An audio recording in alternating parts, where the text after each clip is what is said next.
Emma James also live tonight. She's from the plaza where many chanted his name in hopes of seeing justice one day. Emma.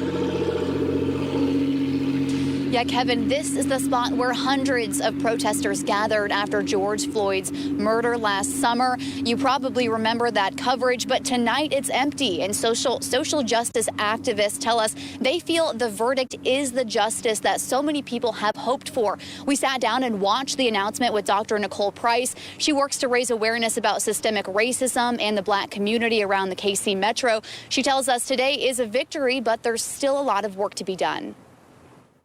We, the jury, in the above entitled matter as to count 1, unintentional second-degree murder while committing a felony, find the defendant guilty. iPhone in hand, Dr. Nicole Price feels a wave of relief upon hearing the word guilty.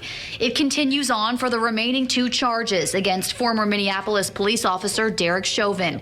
It's a historic decision she wasn't confident would come. I just wasn't sure that you could find 12 people in our divided nation who would agree even on something as visible, as egregious, and for me, in my humble opinion, as obvious as this. Had the decision gone differently, Price worried the black community would lose all hope. People without hope are dangerous people.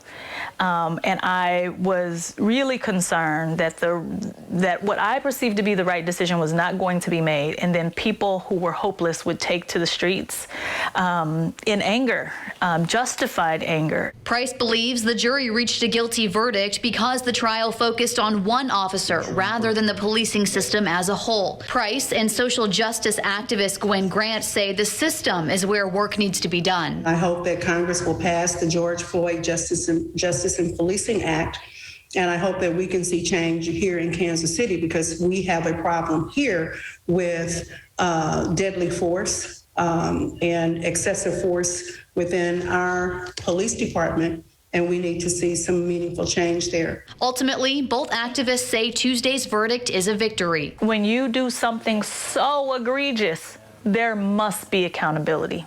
There must be. And this has renewed my sense of hope in that system can sometimes work for us. And Price says she hopes this is the first step in really looking into the policing system and looking into the issues there. She says she's had a lot of anxiety leading up to the verdict, but now she has a new sense of relief. Emma James, 41 Action News.